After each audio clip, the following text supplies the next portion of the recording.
The town of Plains Township, Pennsylvania, nestled under a thick white quilt of freshly fallen snow, seemed like any other quiet suburban neighborhood. But beneath the serene surface, tensions simmered, a feud that would soon erupt into a chilling tragedy. Welcome back to Crime Scene Archives. Today we will delve into the chilling case of James and Lisa Goy. But before we dive into their story, make sure to like and subscribe to the channel for more videos like this.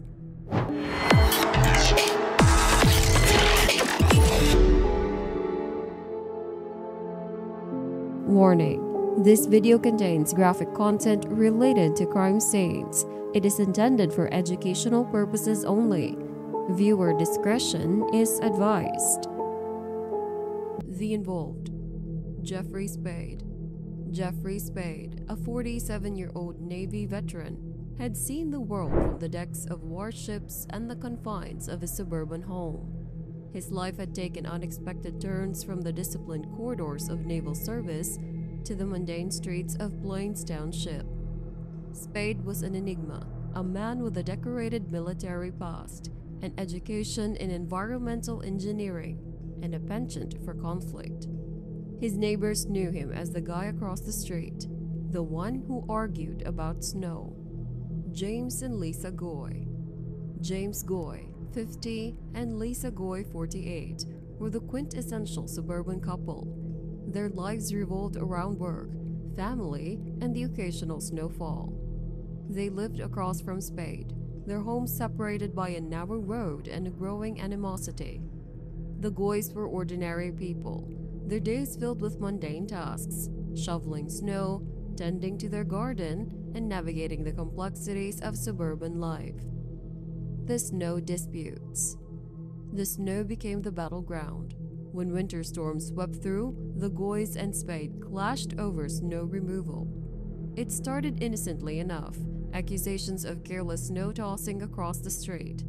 But as the snow piled up, so did their resentment. Day 1. James shoveled snow from his driveway, glancing across the street at Spaide. Their eyes met, a silent challenge. James flung a shovelful of snow onto Spaide's lawn. Day 2. Spaide retaliated, hurling snow back across the road. Lisa watched from the window, her breath visible in the frigid air. She wondered how something as mundane as snow could ignite such fury. Day 3. The Goys and Spaide exchanged heated words. Lisa's cheeks flushed with anger. James clenched his fists.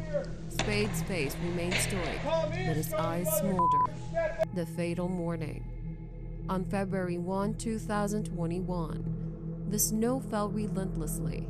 The neighborhood lay hushed, waiting for the next chapter in the suburban saga. James and Lisa stepped outside, shovels in hand. Their breaths formed frosty clouds as they cleared their driveway. Spaide emerged from his house, eyes narrowed. The cold air carried their anger, their shared history of snow disputes. Words flew like icy shards. And then, in a chilling moment, Spaide pulled a gun, a weapon forged in the crucible of their animosity. The shots echoed through the quiet streets. James and Lisa fell, their lives extinguished by the very snow they had battled over. Spaide retreated into his home, the weight of his actions settling upon him. The silence returned, but it was no longer serene.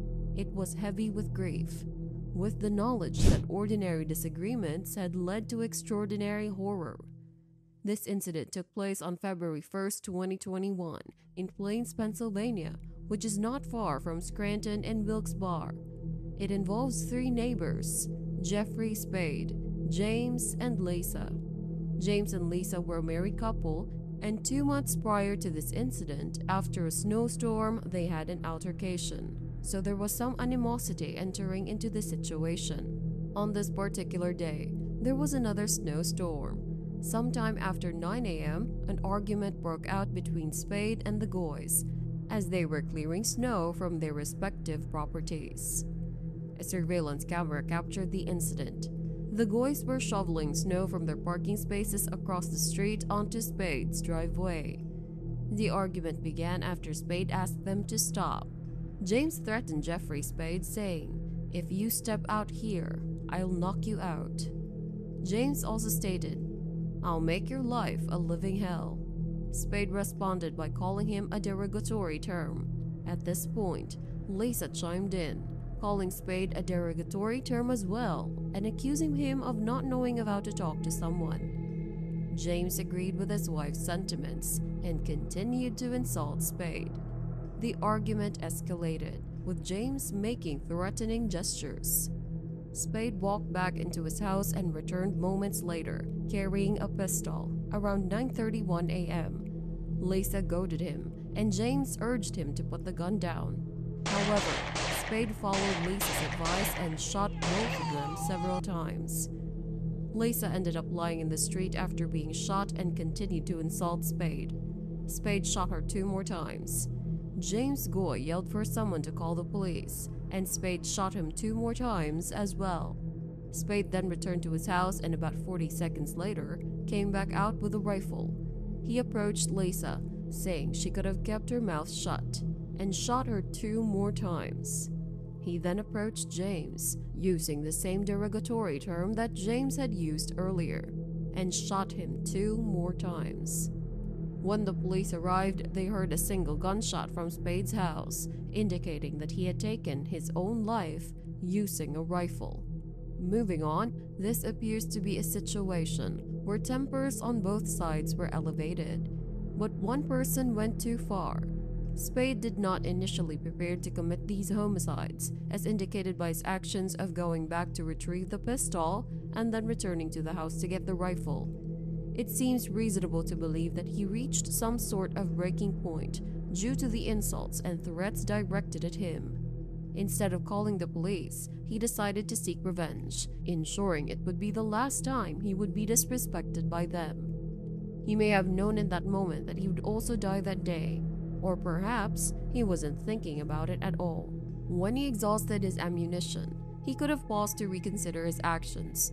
It's uncertain if any of his shots were fatal, assuming the Goys received medical attention afterward. However, instead of reassessing the situation, he was determined to ensure his revenge was complete.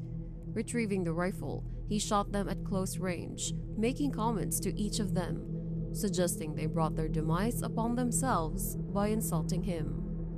Jeffrey Spaide had a successful career in the Navy before this incident, indicating he wasn't prone to impulse control issues associated with his previous profession as an engineer. Did he suddenly snap from being a law-abiding citizen to a killer? 2 theories emerged from situations like this. Theory 1 suggests Spaide had a willingness or desire to die, perhaps due to depression or emotional dysregulation. He saw the argument as an opportunity to fulfill his goals and possibly disguise his motive for suicide by committing murders. Theory 2 proposes that Spaide acted impulsively in the heat of the moment. Realizing the gravity of his actions after committing double homicide, he chose not to face the consequences and opted for suicide. Regardless of motive, Spaide bears responsibility for the murders. While the Goys' behavior wasn't prudent, they didn't deserve to die. Nevertheless, their actions might have contributed to the escalation of the situation. For instance, James' threats of physical harm and repeated insults, as well as Lisa Goy's attempt to record the confrontation, may have aggravated Spaide further.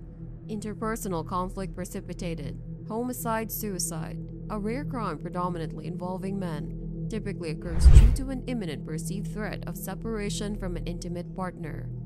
Perpetrators are often employed full-time, with firearms being the primary weapon used. Depression is prevalent among perpetrators. In summary, this case reflects a situation where neither party backed down, and both should have walked away from the confrontation. However, Jeffrey Spaide's escalation of the situation to homicide was unwarranted. He attributed undue importance to the Goys' actions, allowing his hurt pride and dignity to lead to violence, which an engineer should have recognized as irrational. In conclusion, the tragic events surrounding the snow shoveling homicides in Plains, Pennsylvania serve as a stark reminder of the consequences of unchecked emotions and escalating conflicts. While we delved into the complexities of this case, it's crucial to remember the importance of de-escalation and seeking peaceful resolutions in tense situations. If you found this video insightful, don't forget to engage with us in the comments section below. Your thoughts and perspectives always spark fascinating dialogues. And before you go, make sure to like, comment, and subscribe to Crime Scene Archives for more thought-provoking content. And if you haven't already, be sure to check out our previous video on Anatoly for another intriguing case study. Thank you for watching Crime Scene Archives, and until next time, stay safe and stay informed.